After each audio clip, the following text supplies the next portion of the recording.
铁鹰手下有一支精锐，最善暗战，夜袭乌阳关，火烧盘营口，屠戮青石寨，倒是从未失过手。这支队伍我有所耳闻，他们出手之时，必是月黑风高之夜，所过之处鸡犬不留。这么看来的话，我们恐怕胜算不高啊。但也不低。这支队伍之所以擅长夜袭，是因为这些士兵听力过人，所以才在黑夜中如入无人之境。也不是没有破局之法。如果利用竹林提前布置陷阱，趁其不备困住他们，再从暗处弓箭伏击，这样或许可多出2分生机。少城是仓木寨的暗号，你可以用它让寨子里的人帮你布置陷阱，行动时用这个和他们沟通。多谢。铁鹰交给我。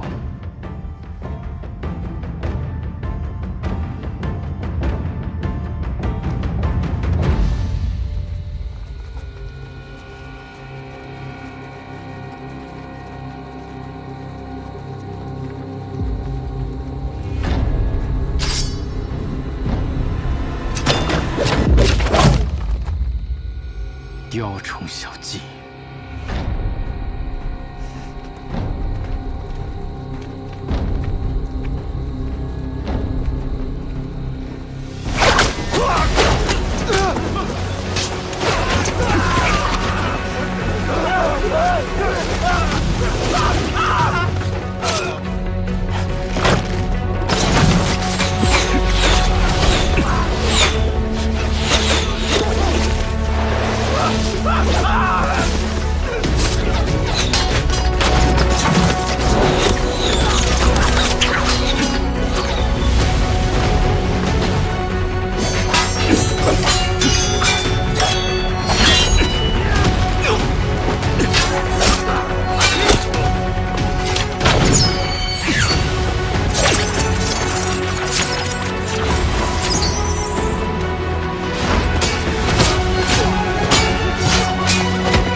阿九这手，杀人时稳，上药却斗得恋爱。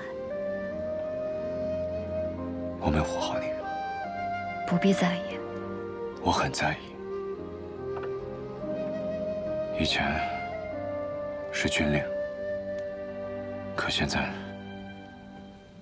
是职责。那以后呢？以后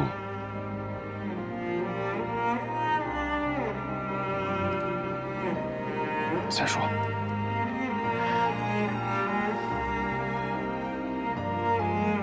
无论如何，我都会护你周全。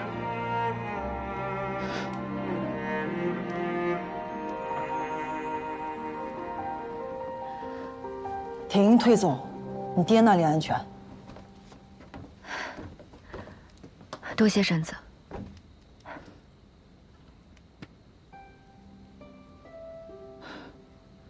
劳您这般照顾，为了护我，仓木寨舍了不少兄弟。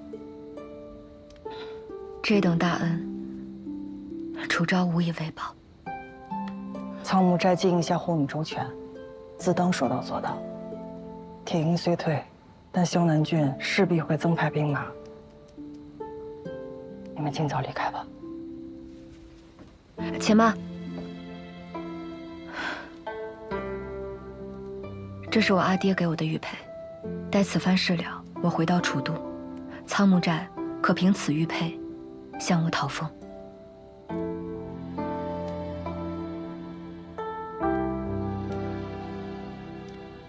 好。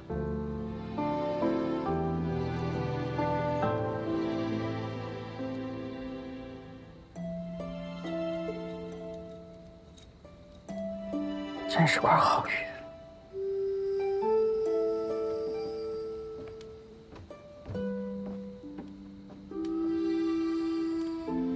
来，先把药喝了。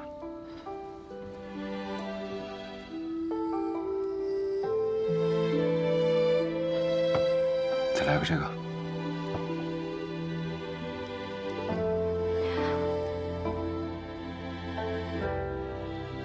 你有没有发现，他看你的眼神有些古怪？他没恶意，但确实古怪。铁鹰应该已经逃回萧南郡了，萧巡的人应该还会再来，此地确实不宜久留。不错，我们尽快离开。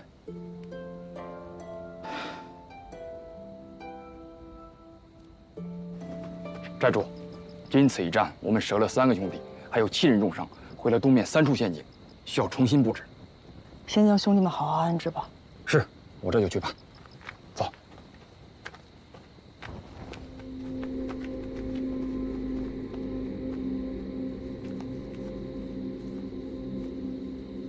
要准备走了？嗯。慈心的话就不用说了，倩也已经到过了。还有个问题我想问清楚。当年我阿爹剿匪，究竟是怎么一回事？不是已经说过了吗？我不信，我要听真话。这寨子里处处都是我阿爹的手笔，我不信只是一个剿匪误会这么简单。若真是误会，木棉红为何不解释，反倒任由他逼他跳下悬崖？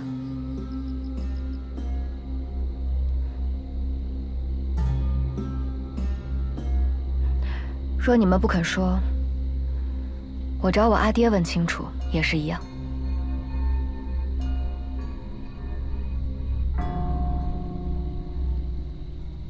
你了解你阿爹吗？你觉得他是一个什么样的人？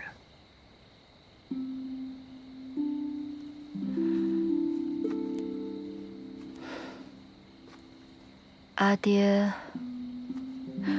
他是大楚战神，是无所不能的边郡英雄，人人都敬仰他，崇拜他。也包括你在内吗？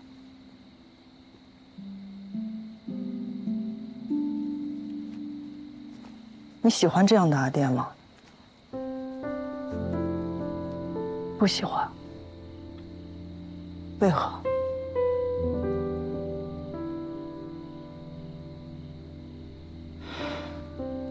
因为他是别人的英雄，是云中百姓的英雄，是大楚的英雄。但我想要的，他是一个寻常的父亲，会给我雕木头娃娃，会陪我看烟火，会给我梳漂亮的辫子，同我度过每一个生命中重要的时刻。但好像这些都没有。那你娘呢？我娘，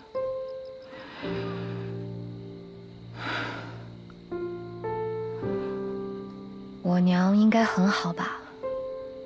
我阿爹说，她是世上最完美的女子，满腹诗书，琴棋书画皆是一绝。可惜我见不到了。我娘去世的早，自我懂事起，就已经没有关于她的任何记忆。有时我想，我娘要是在就好了，她一定会在我阿爹数落我的时候替我出头，会给我梳好看的发髻，会在所有人都嘲笑我什么都做不好的时候，依然视我如珍宝，处处都护着我。但好遗憾，我娘不在。有的时候我会埋怨我自己，为什么不能从出生那一刻就记住所有事情？这样，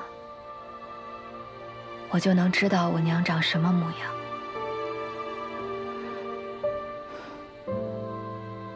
我爹虽然说爱我阿娘，但整个将军府19年来都没有出现过一张关于他的画像。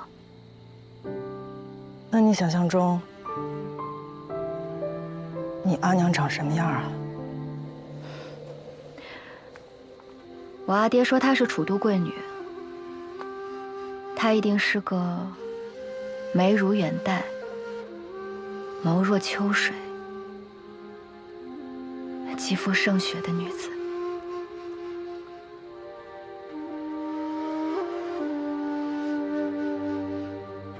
丫头，无论你娘长什么样，你阿爹爱你，胜过自己的性命，这件事从未改变过。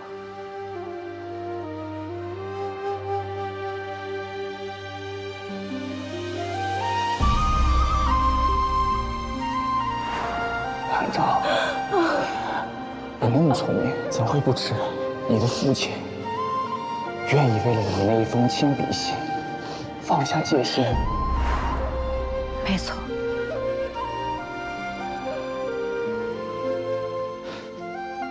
这就够了。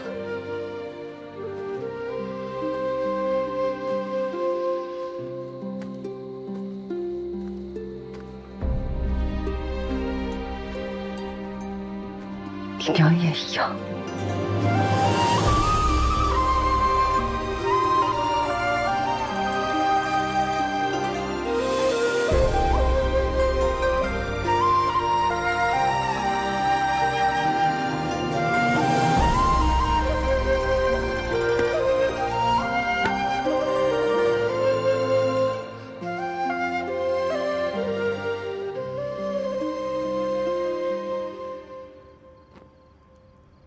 属下无能，没能完成任务，实则恕罪。我们的人马呢？苍木寨地形诡谲，竹林中机关密布，我们的人马这算过半。但属下已摸清他们的布防，请准属下带兵再攻。楚昭不会蠢到站在那儿等死，他急着返回云中郡，断不会在苍木寨久留。苍木寨去往云中郡，必经王城。既然苍木寨是块硬骨头，那我们便到前面去等他。苍木寨据守苍木林要道，若被楚家收入麾下，那楚林就更难对付了。铁爷，传信说吗？就说我想跟他们大王再做一笔买卖。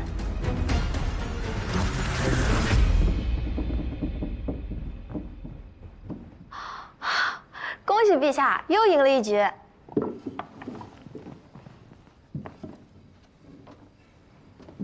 你说，阿昭姐姐会不会有事啊？陛下别担心，长公主走之前，奴婢卜了一卦，长公主此行啊，定是遇难成祥。陛下，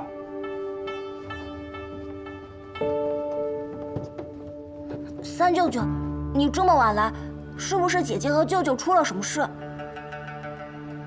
你爷来舅舅武功很高，会照顾你阿昭姐姐的，不要担心。只是这楚宁将军擅自斩杀朔漠使者，恐引来祸端，而且他旧疾复发，怕是熬不过这个冬天。那日朝堂上，太傅说过，若楚将军出事，朔漠会起战事，所以边郡需要早做准备。正是如此。这云中郡20万边军，关乎我大楚命脉。若朔漠趁虚来犯，阿宇，你敢不敢一战？孤必然要迎战的。大楚从不惧于战。好，那三舅舅再问你一件事：如若楚林身死，这20万边军该交给谁来统帅？叶来舅舅，他武功很厉害。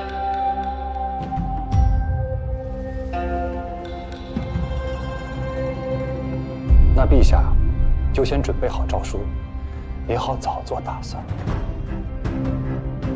陛下且慢。谢大人真是急性子呀。陛下，兵者，国之大事，当朝议，而非谢大人私下怂恿。太傅，是想贻误边关战机。太傅掌印，未得臣用玺，此诏无效。调兵需3省共议，您这任人唯亲的性子，该改改了。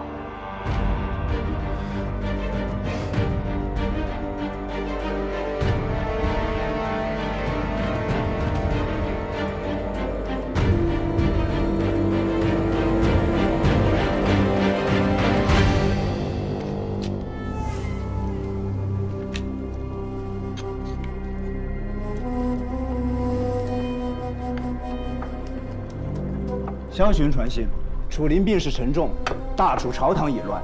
他想请我3000朔漠精兵绕行萧南郡，直取望城，与萧南军合围云中郡，而后共分大楚。他倒是比谁都着急，这些年的稚子时光，愣没磨出点耐心来。楚岭啊，楚岭！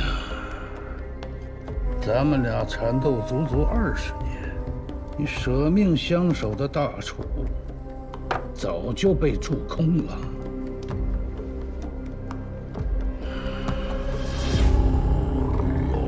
朝臣倾轧，连质子都还勾引外敌破国门了。如今也该是收取云中郡的时候了。可萧南郡山道险隘，粮草辎重难以通行啊。望城在云中郡的后方，守备不过尔，轻骑简从，连夜奔袭，快速攻下，不成问题。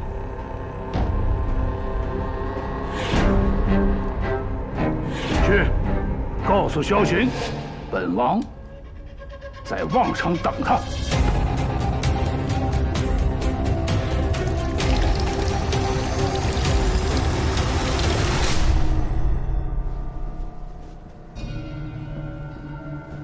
儿啊，此事还需三思。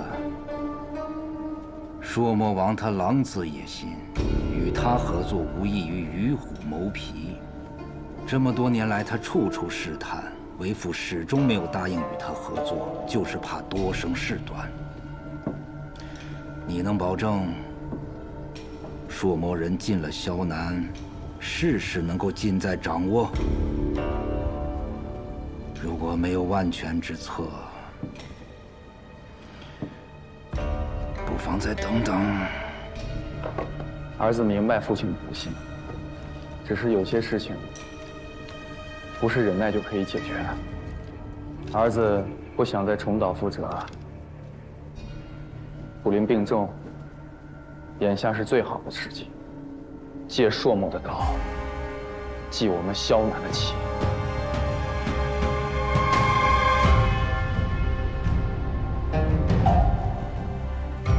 恢复明白了，既然你已经想好了，那就去做吧。多谢父王成全。不如还是我派几个弟兄送你一程吧。草木寨因我卷入风波，无辜死伤众多。这份情，楚昭记下了。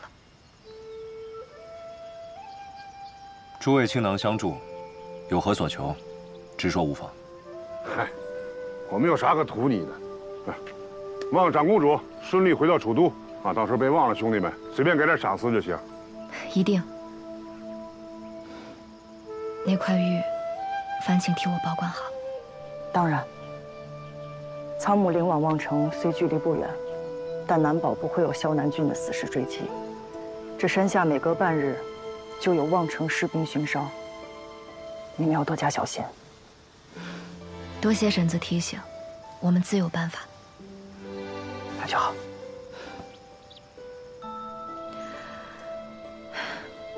保重。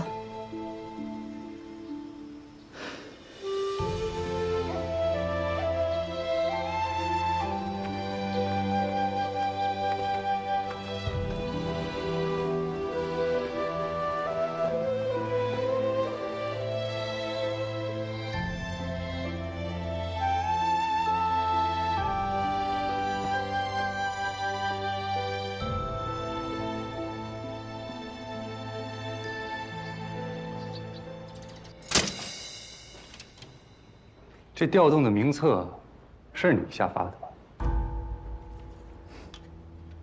谢大人，这文书是哪里来的？按理来说，此诏令此时此刻已经离开楚都了。拦截朝廷诏令，可是大罪啊！就是我拦的。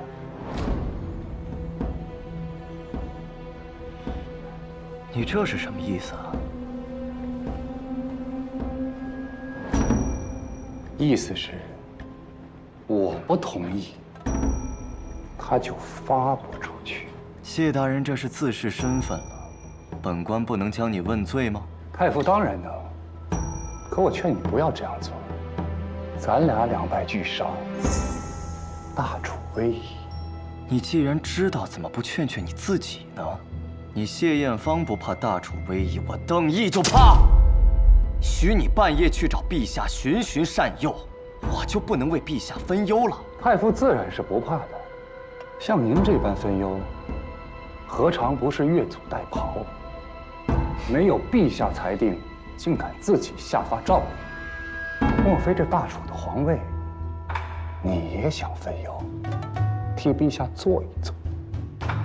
谢大人真是高看本官了，这些事情陛下皆已知晓。倒是你，真当楚灵杀了一支朔漠军队，这天下就能太平？一旦楚灵仓促而亡，云中郡兵马混乱，那才是大楚危矣。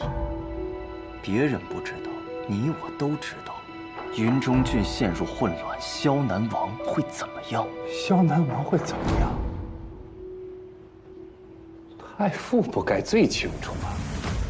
当日不是你一力主张萧巡回萧南郡，质子归朝，当想到有这一日。谢艳芳，你不过是一个执行诏令的令尹，轮不到你在这智慧军务，你这才是越俎代庖。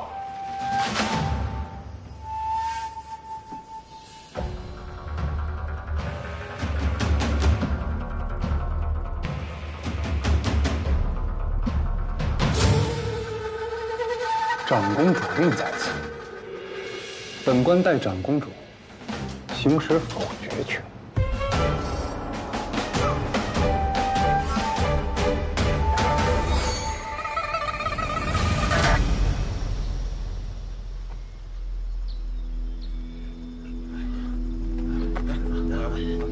葛大婶说，望城每日这个时候会派兵巡山，果然不假。所以，你说的制胜奇招究竟是什么？自投罗网。你是想故意被这些巡山的士兵给抓住，趁机去望城？所以还请谢统领，待会儿记得手下留情。你们是谁？看来没有这个必要了。居然是他！此人上一世曾在阿爹麾下做先锋营，但现在的他看起来好像还只是望城守军里的一个小卒。梁强，你怎知我名字？谢大人既然不允许我调派新将，说的这么冠冕堂皇，不过就是因为这些人不是你的人罢了。那谢大人认为，阻止得了我，就能安插你的人手了。太傅不信我，我也不信太傅，所以我们还是要相信楚灵，相信楚灵临死之前会安排好一切，不会有混乱，不会让朔漠贼趁虚而入。大楚危，则危我们自身。楚灵也是一样，大楚危，他女儿身为长公主也是死路一条。楚灵是不会让自己女儿陷入危险之中的。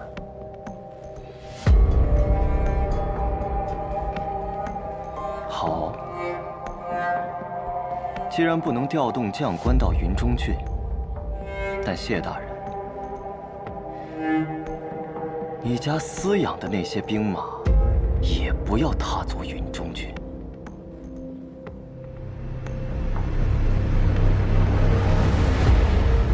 令尊牵扯三皇子案的卷宗，我读过。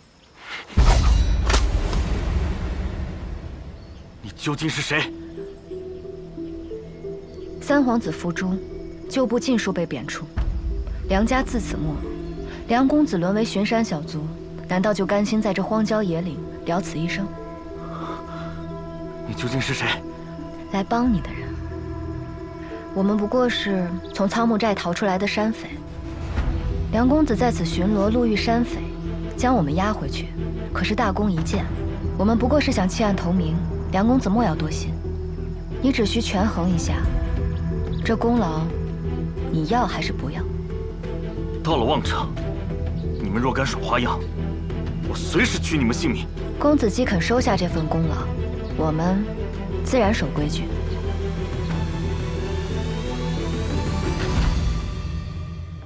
谢大人，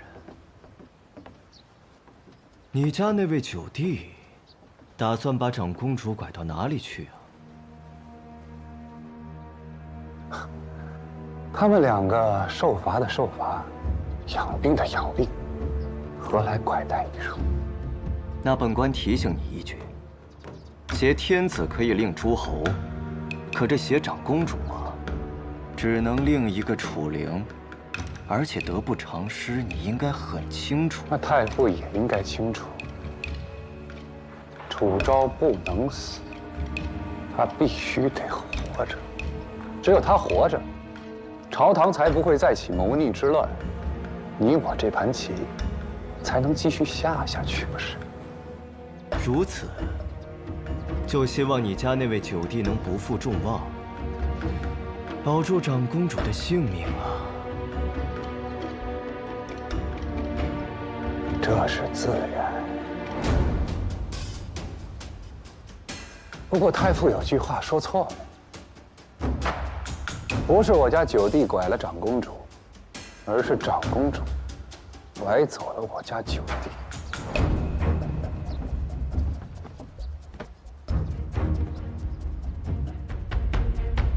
看来太傅的胆子也是大呀，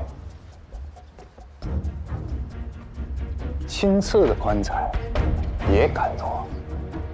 长公主身居高位都能走，此物有何不能？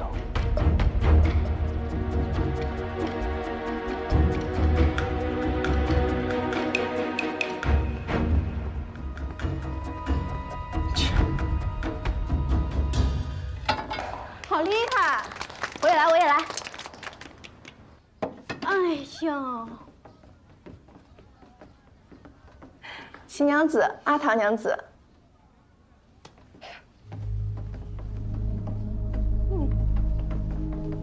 哎，真是坏了我的好心情。你们这什么意思啊？我们怎么了？是因为我们没有给楚唐娘子行礼吗？你们有什么话就直说，这样阴阳怪气的，做给谁看呢？好啊。那我也想问问阿唐娘子。你知道你叔父魏将军楚灵没有守护好边郡，百姓都会遭殃的吗？我知道，大家口不择言，是对民众国事担心，这样很好。我们闺中女娘们就应该多多关注国家大事，这样方才能知道世道艰辛，民生疾苦。但是，很多事不能只看表象，管中窥豹，自以为是。什么口不择言？我们说的都是事实。什么是事实？眼见才为实。你是亲眼见到我叔父防守失误，朔漠人占到便宜吗？你还想狡辩？你们知道云中郡有多大吗？你们知道一场战事有多少将官吗？你们知道朔漠横亘在大楚的商道上有多少朔漠人，在我们往来运输的道路上吗？只要朝廷查明了罪责，会定我叔父有罪无罪。只是现在，你们谁都不能空口定罪。战事一起，瞬时万变，错综复杂，皇帝的命令也不一定要听。而且你们根本就不了解云中郡到底发生了什么，怎么能人云亦云呢？走，走啊！阿唐，我。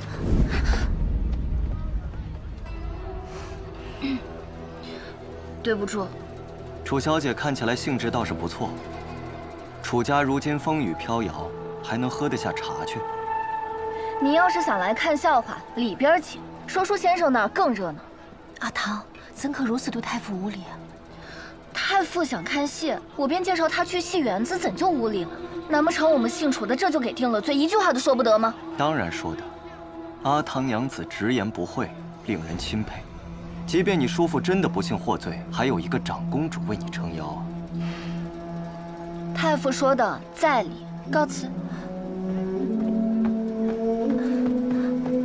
阿唐，等等我。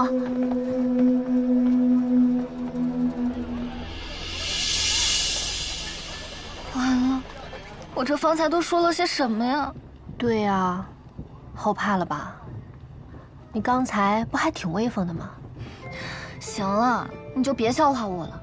我那方才，就是在气头上，我哪还记得自己说了什么，做了什么呀？这眼下回过神来，我魂儿都快吓掉了。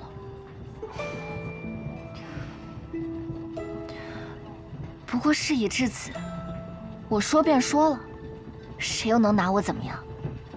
阿唐，你跟以前不一样了。你以前从不与人争执，更别提为了楚将军跟楚昭。叔父啊，叔父，你可千万别被获罪啊！我的阿昭，你可快点回来吧。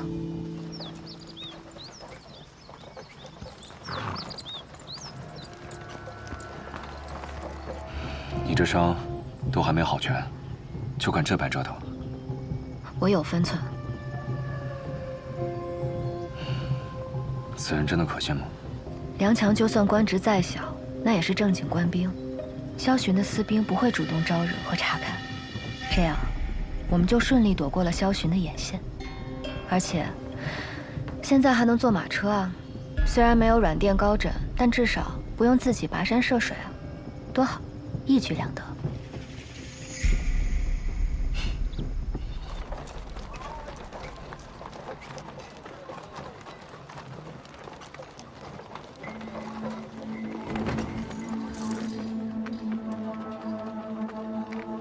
让他们俩下来。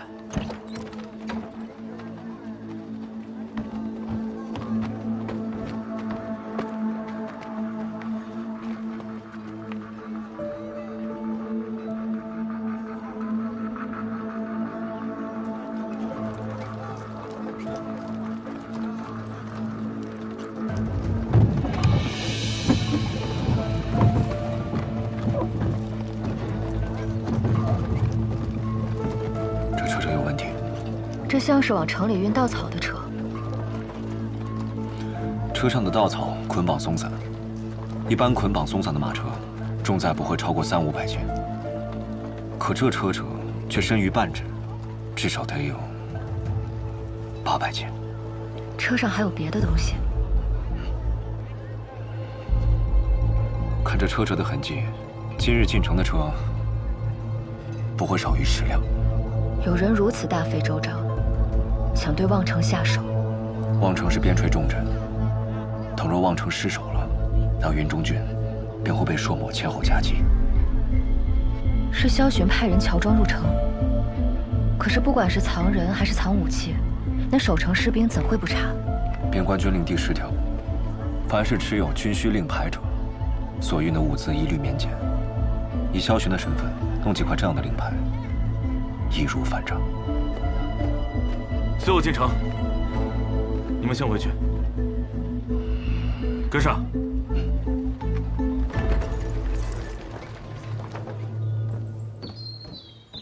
世子，朔漠军3000精锐已过了信古关，到达距离望城不足100里的沙朗坳。让他们扮作商队，拿着潼关文牒走官道，沿途切勿怠慢。是。等他们攻下望城，我们再出兵。姐，不好了，姐！报信的兄弟说，萧南郡方向西北官道有3000精骑扮成了商队，向望城方向去了。从萧南郡而来。望城是云中郡后方命门，一旦失守，萧巡不出半日便能截断粮道。到时候云中郡守军腹背受敌，粮草断绝，朔望边军可就成了笼中困兽。坏了，那2个还在暗角城，恐怕也已经到王城。禀将军，末将在苍木林擒获2名苍木寨山匪。山匪一贯作恶多端，即刻问斩。将军斩我2人易如反掌，却不知朔漠铁骑破城之时，将军的刀可还能这般利落？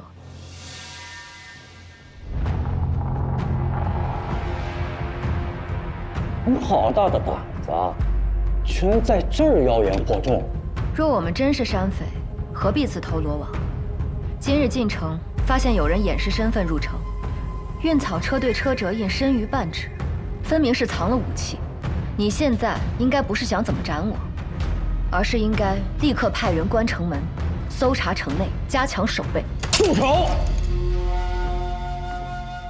区草寇竟敢在这里妄谈军务，煽动百姓，乱我军心！本官现在就砍了你们头，挂在城墙上以儆效尤！上！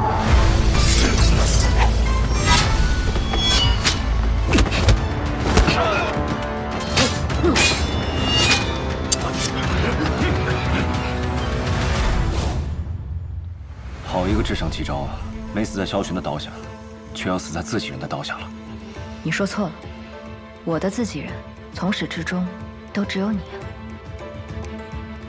啊！反了！速速将这2人拿下，就地正法！谁敢！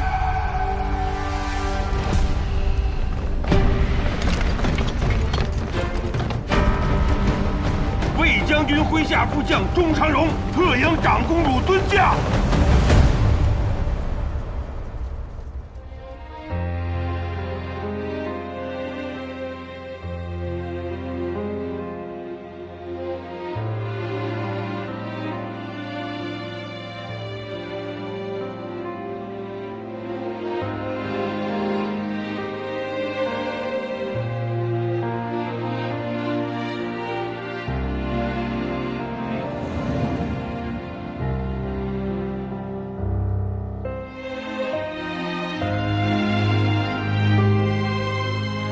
丫头，丫头，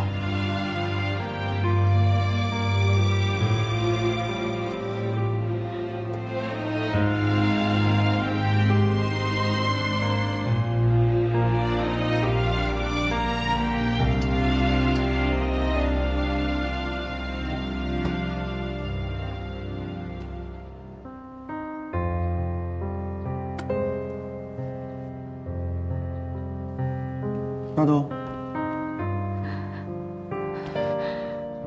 丫头，几年不见，不认识钟叔了？钟叔，是不是谁欺负你了啊？你狗官瞎了你的狗眼！这是楚将军女儿当朝长公主。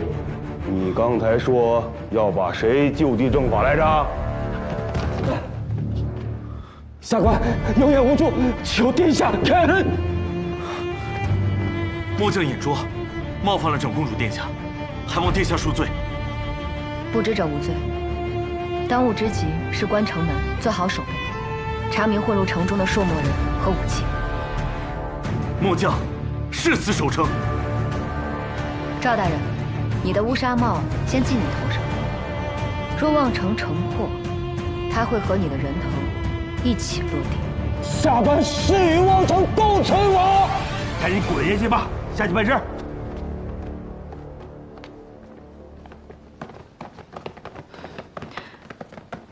钟叔，你怎么来了？嗨，你阿爹担心你，非要我出来接你回云中郡，都赶到一半了，这小子来信了，说你们快到望城了，害我白跑了2、300里，急急忙忙往回赶呐。比我想象中的来得慢一些。老钟，你这腿脚该好好练练了。哼，没大没小的，说什么呢？报，趁后发现有朔漠军3000从北面而来，已经在望城50里内。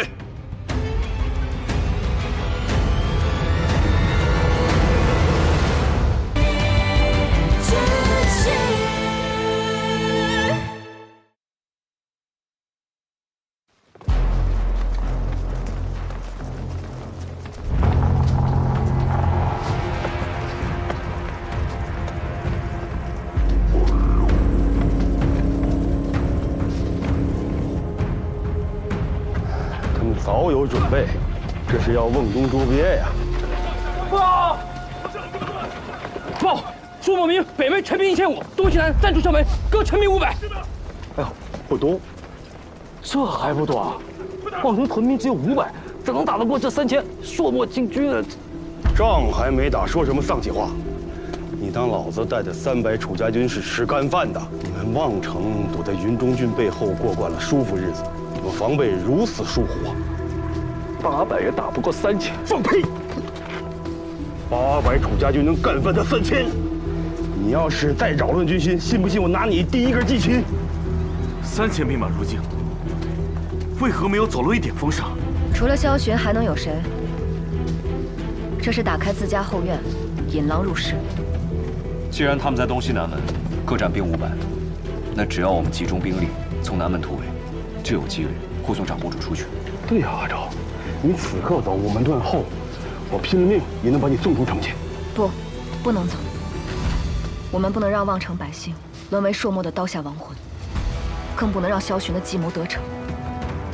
望城在云中郡后方，若是朔漠打下望城，萧南王一定会趁势出兵，朔漠就有机会夹击云中郡，到时大楚势必陷入战乱，萧巡再趁乱夺围。所以，望城不能丢，我也不能走。你没事吧？葛大婶，你怎么来了？你们又是哪路神仙啊？望城城门已经被朔漠人给封死了，你们是怎么进来的？这位是苍木寨的葛寨主，这位是葛大婶。苍木寨，山匪。对。我们从东门闯进来，那边约莫有500朔漠人。葛大婶，你来的正好。你如果需要，吩咐便是。我们先回府衙议事。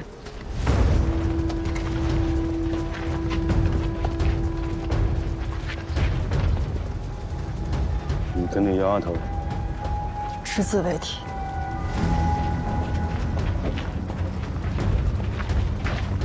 葛大婶，苍木寨的弟兄们又来相助，楚昭实在是过意不去。先前对抗萧南追兵，已是连累大家。如今望城危急，竟又要拖累你们。话这么说就见外了。我们苍木寨虽是山匪，却也知晓什么是大义。敌军当前，谈什么拖累？我对苍木寨的承诺一直有效。记着。长公主说的没错，末将搜城发现了10几名朔漠人和部分武器，已经全数缴获。赵大人，不妨图。朔漠兵取道萧南郡，而萧南郡山路崎岖，他们的粮草辎重肯定所带不多，所以他们比我们更心浮气躁。对，方才在城墙上的确听得马蹄声杂乱，所以他们迫切想拿下望城，以望城为据点补给粮草，在前后夹击云中军。若是萧巡此刻带萧南郡的人马增兵朔漠，我们应当如何？以我对萧巡的了解，他既要借朔漠这把刀，必然要等刀见血才肯现身。他要等朔漠兵占据望城，这3000借到的朔漠兵就是他给朔漠的诚意，所以他的人暂不会有所行动。朔漠3000，对我们800，他们还是更占优势。望城城防物资有限，要如何取胜？我阿爹说过，历来打仗并非比谁的兵多，如今就让他们见识见识，我们大楚如何以少胜多。长公主讲得好，你可有什么谋划呀？阿九，可有打探到敌军粮草和水源？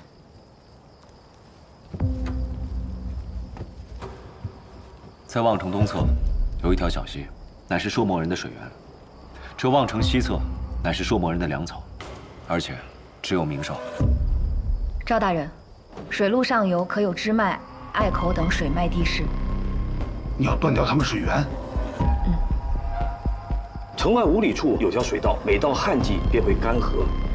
如果引水倒是可行，只是我们现在无法派遣民夫前往。这个交给我。你有什么办法？别忘了，我们可用鼓哨联络城外仓木寨的伙伴，让他们在水道处连夜行动。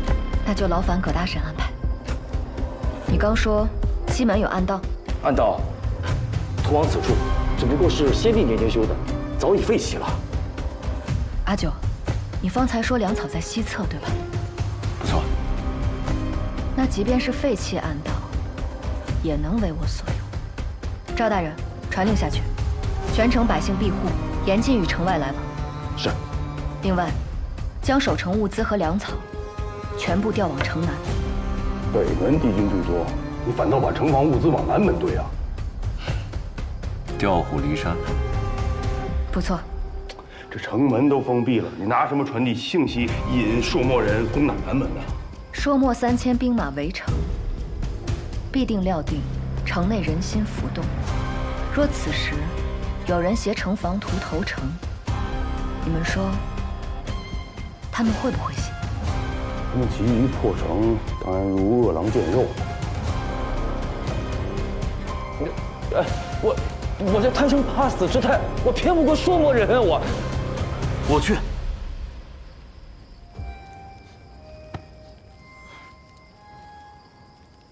你一个斥候，凭什么取信于敌？我凭何取信敌军？长公主应该很清楚，不是吗？此去九死一生，你可想好了？我想好了，但我有个条件。混账！大敌来犯，你还敢提什么条件？我知道你的条件。此战若成，你活着回来，我为你向朝廷请封。朔漠人真相信他带去的假线报吗？不，我让他带去的是真的布防图。毕竟我确实把粮草运往了城南，没有什么比用真相编织一个谎言更容易取信于人。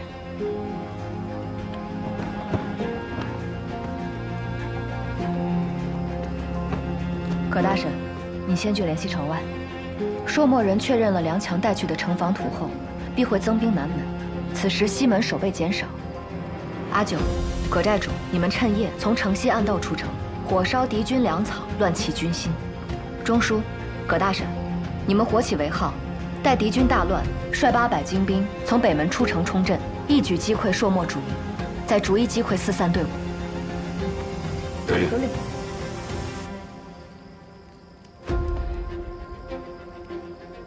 此战凶险，大家务必小心。是。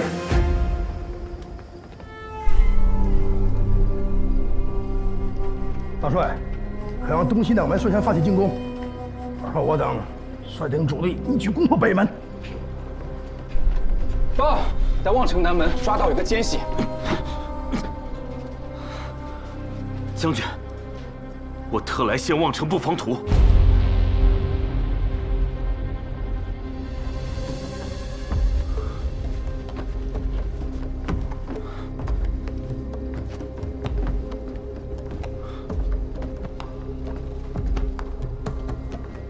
城内共500守军，皆装备陈旧，疏于训练。望城城外东侧水源已被切断，1日内便会完全干涸。城内粮草皆屯于南城，此时南城守卫最少，我们若从南门进攻，可迅速拿下望城。你一个叛军之将，为何要帮助我们？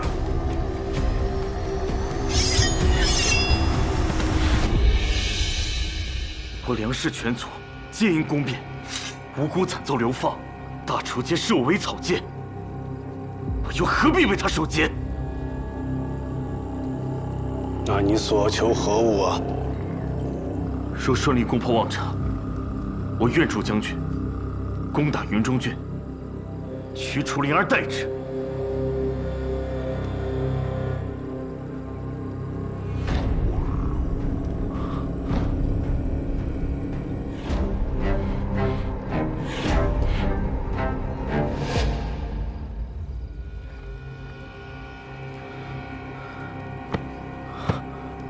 调虎离山，你们是想引我们去南门呐？啊，诡计多端，当杀！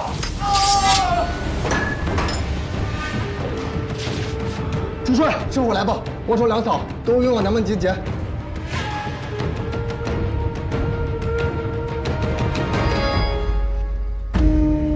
带下去。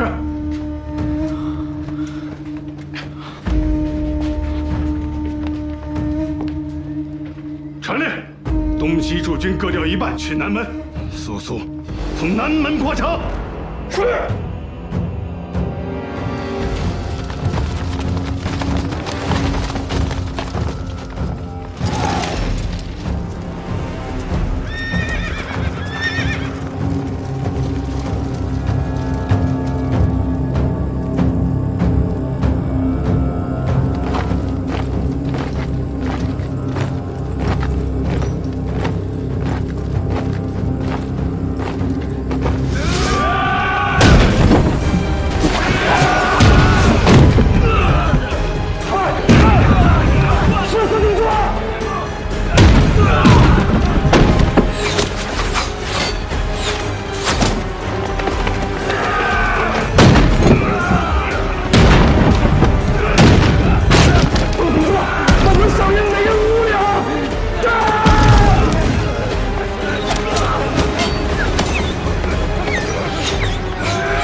粮草起火，大楚烧了我们的粮仓。什么？中计了！中计了！众将士听令，今晚必须焚城度粮。是。上！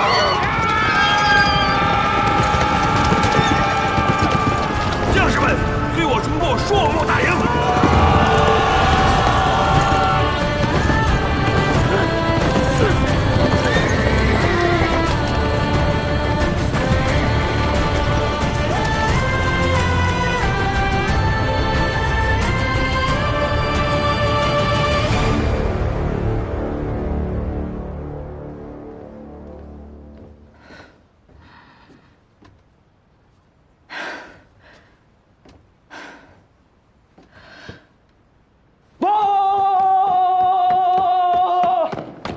报，苏木退兵了，此战歼敌2000，我军折损300，朱将军已率兵回城。好，太好了。谢燕来呢？还没有消息。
我答应过你，会活着回来。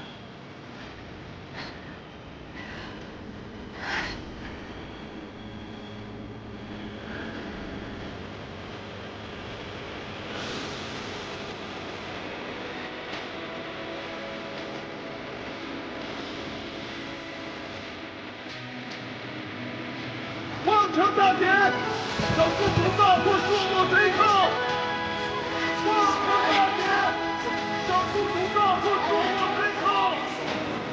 望城大捷，让公主大破数目贼寇。望城大捷，让公主大破数目贼寇。阿唐娘子，这到底是什么情况？长公主怎么突然去边关啊？这件事在我心中憋了很久，今日也是终于能说了。你们可知，当满楚都都在骂我叔父主将不力、未战不前的时候，长公主在做什么吗？在做什么？在做什么？她早已千里奔袭，直取望城，大破朔漠军。大破朔漠军，这就是我处事，救国护民，不惧骂名艰险。我们不说，我们只做。不行，这次必须说。从前有人骂楚将军，你们都忍了。如今长公主立下如此大功，岂能再默默无闻？阿唐，开楚元宴，下帖子，让满楚都的人都来夸长公主殿下。也让某些爱背后嚼舌根的人好好看看长公主殿下到底是何等人物。我这就回去让我爹写贺表。你什么情况啊？写贺表啊！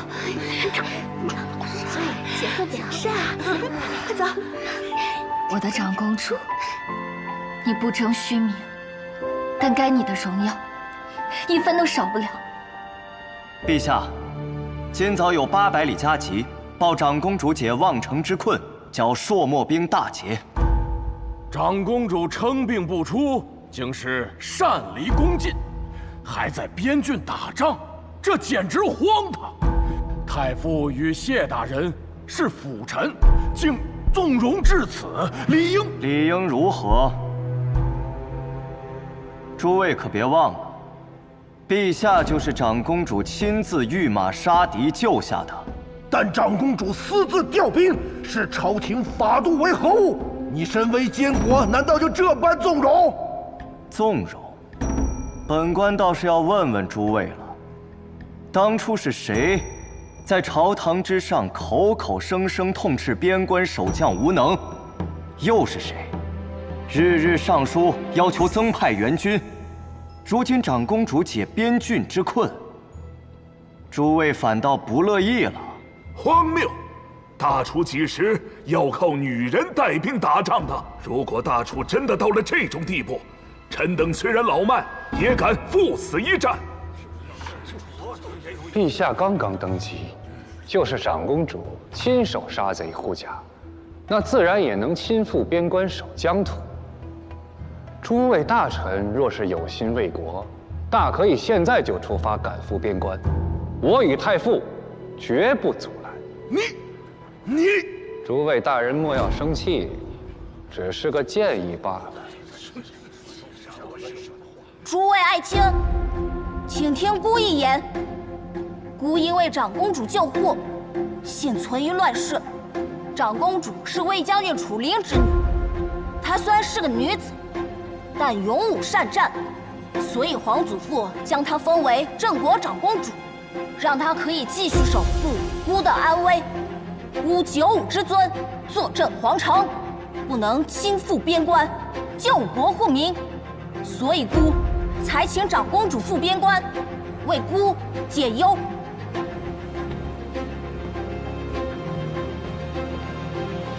这并不是荒唐事，本就是先帝遗命。诸官不用妄自猜测，长公主出宫是孤的命令。不过，此次望城突泻3000朔漠兵，竟能绕过边关，直逼丞相。太傅，臣在。着令兵部即刻彻查，这3000朔漠兵究竟从何而来？是我大楚边防有漏，还是？此事必须给阵亡将士一个交代。臣遵旨。此事无需再议苛责。长公主大捷，乃国朝喜事，当贺！臣等恭贺陛下，恭贺长公主殿下。姐姐，我可以保护你了。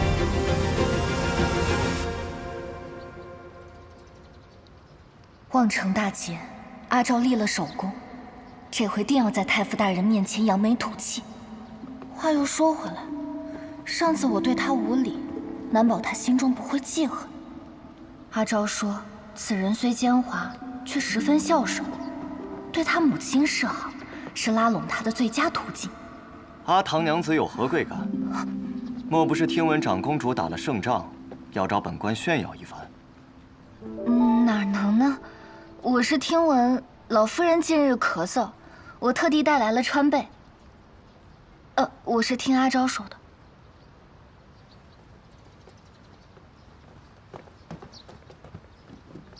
可是楚家娘子来了。娘，儿，慢点。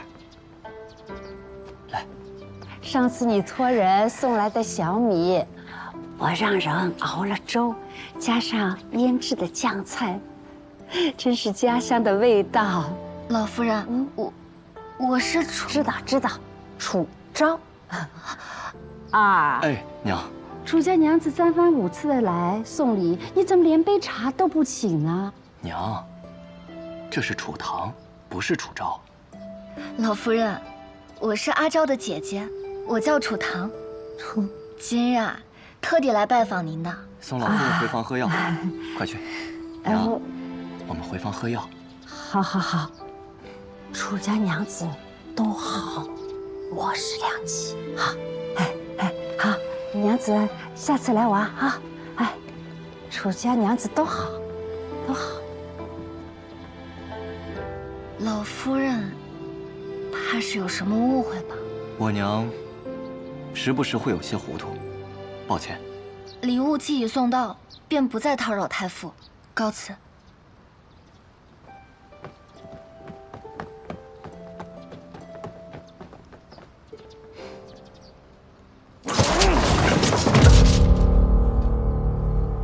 阿昭，他又坏了我的计划。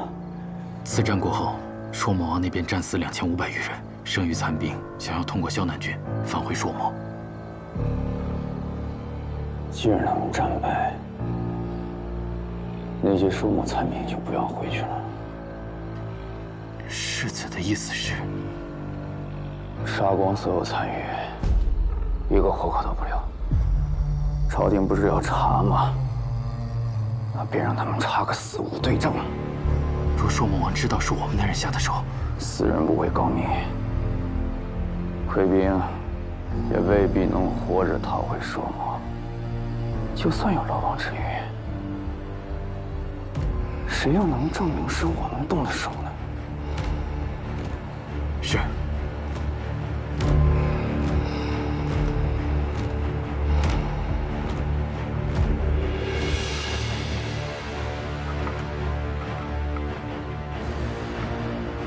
阿昭，你辜负了我对你的一片真心，那就别怪我对你再不留情面了。公子，长公主派人将望尘大捷的消息快马加鞭传回楚都，看起来她所图甚大呀。其实这些都是事实，丝毫没有夸大。确实是他带兵击溃了朔漠军，解救了望城百姓，如此大功，也该路不非劫。这样也可以安抚民心，让国朝稳定。如果是个男儿，这样做自然没错；如果是个将官，哪怕是楚灵，这样做自然也没错。但他楚昭是个女儿身，而且现如今已经当了长公主。难道安坐在皇城，做一个贤良淑德的长公主，对她来说还不够吗？还要御驾亲征杀敌大功，她与陛下一起登基，她与陛下一起上朝堂，时时刻刻都要站在朝官们面前。现如今她还要站在天下人面前，我看她根本就不安于现状，她这就是要喧宾夺主，她这样做就是在欺负我们家阿玉年纪小。这有什么好激恼的？他拼死守护的是阿宇的江山。他名义上也得叫我一声舅舅，我们是一家人，不是吗？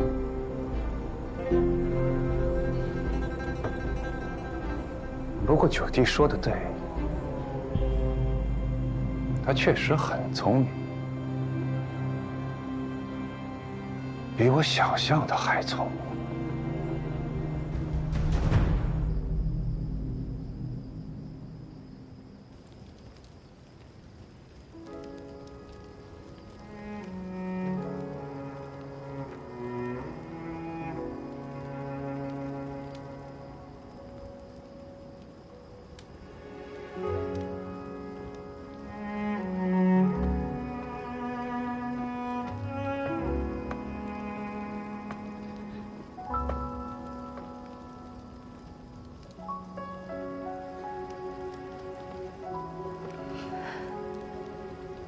此次守卫望城，出城800人，但只回来500人。但望城数万的百姓却活了下来。这300牺牲的将士家里，有等着父亲归家的孩童，有望着儿子归家的老母，还有盼着丈夫回来的妻子。可他们再也回不来了。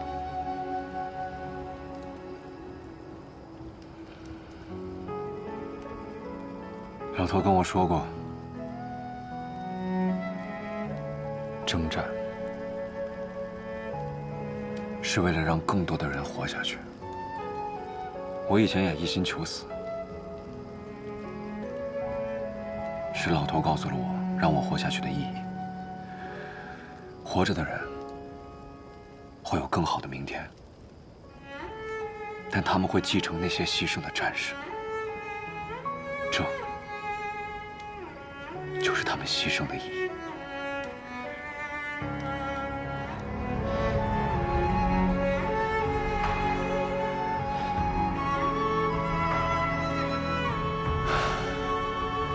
他们的牺牲是战争的错，是这乱世的错，但不是你的错。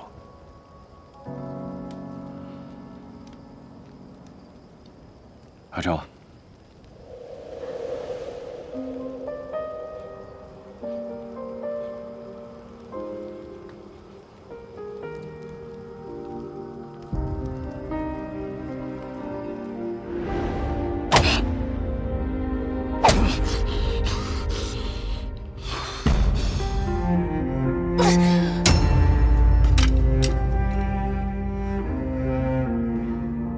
光天化日，怎么还动私刑？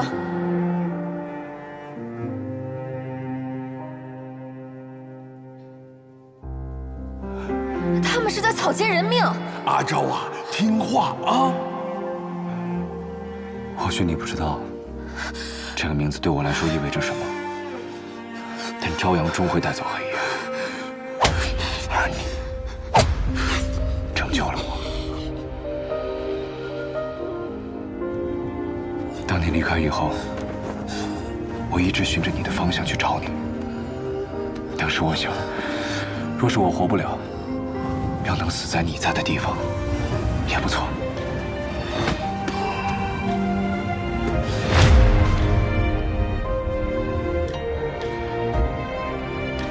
原来那个少年就是你。是我。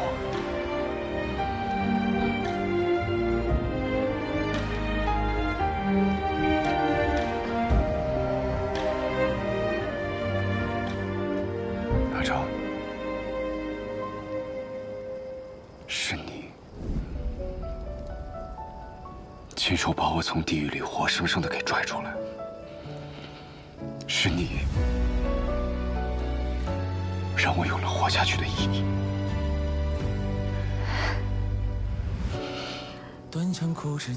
你不是总问我，为何我老说我欠你吗？这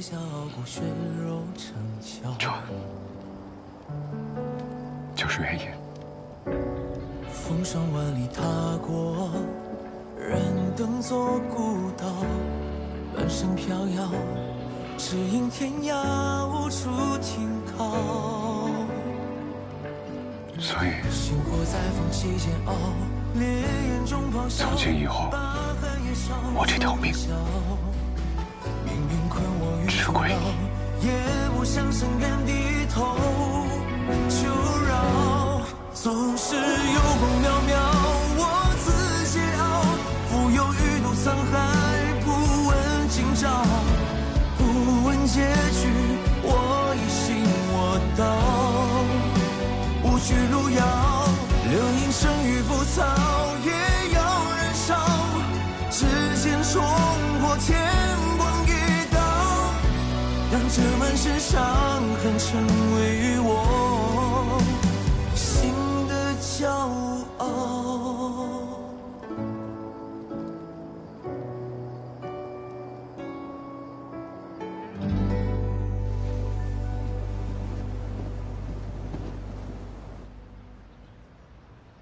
今次战功已报，罪臣之名已为你斡旋，不日必有封赏。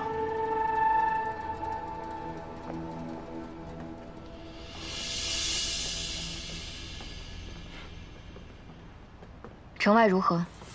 回长公主，残兵已肃清，缴获硕墨军徒3府。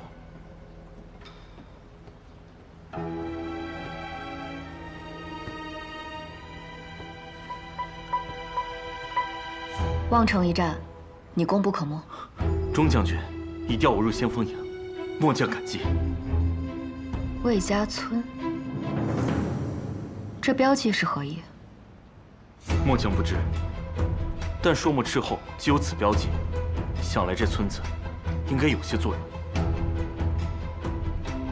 这名字似乎在哪儿听过。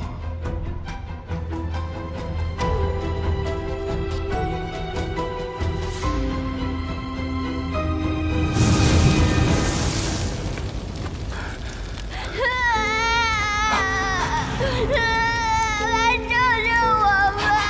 来救救我们呀！来救救我们呀！来救救我们呀！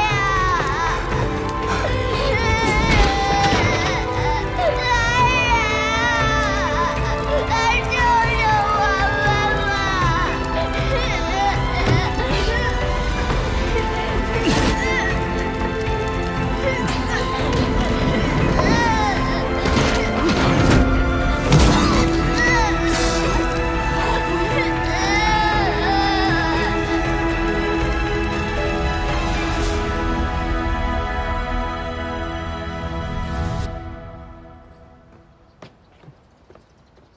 这就要走啊？我又不是官兵，帮忙守城，没这闲工夫。倒是你，不好那丫头。那自然，这孩子是我从小看着长大的。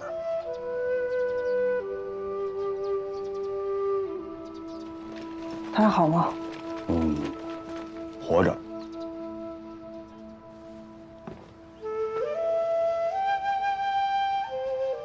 她若死了，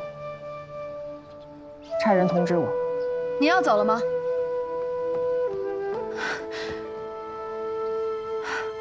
这次多亏了有您相助，我还想请您和我们同回云中郡。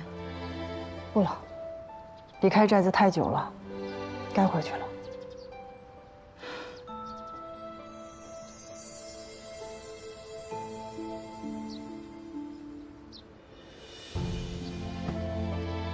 若你再有需要，随时送信到苍木寨。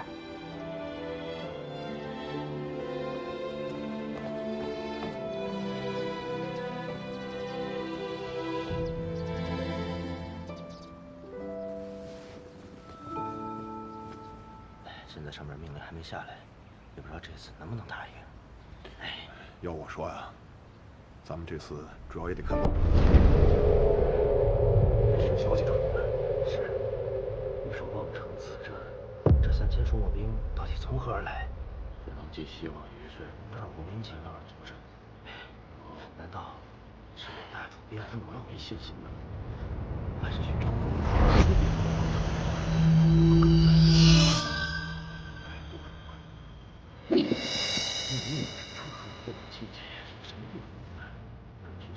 变成如今这样，怎么可能让？报！将军，望城大捷，长公主率军击退朔漠先锋，斩敌1000余。不愧是将军的女儿，快将军报呈上来。将军，长公主这一仗打得漂亮，就该恭迎长公主了。咱们楚家女儿真是好样的。就是。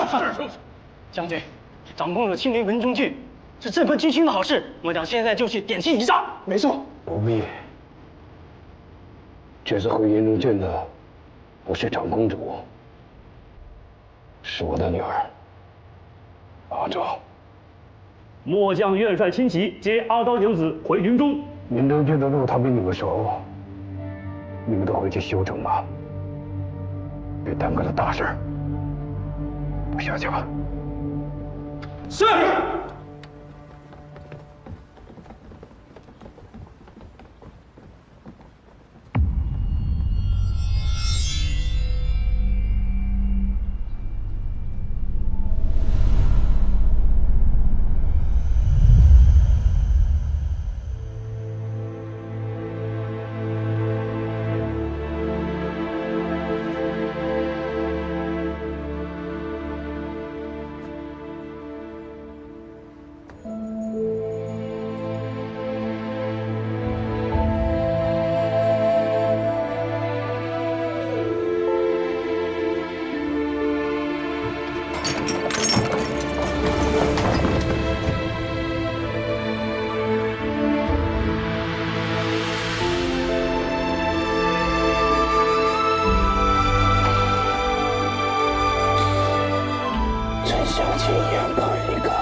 断肠苦枝残烧，嫌你朝，偏要趁云霄，摘下傲骨血肉成鞘。星火在风起煎熬，烈焰中咆哮，把寒夜烧出破晓。命运困我于囚牢，也不想深愿低头求饶。总是有功渺渺，我自桀骜，浮游欲渡沧海，不问今朝，不问结局，我已信我道。无需路遥，流萤生于浮草，也要燃烧，指尖冲破天光一刀，让这满身伤痕成为我心的骄傲。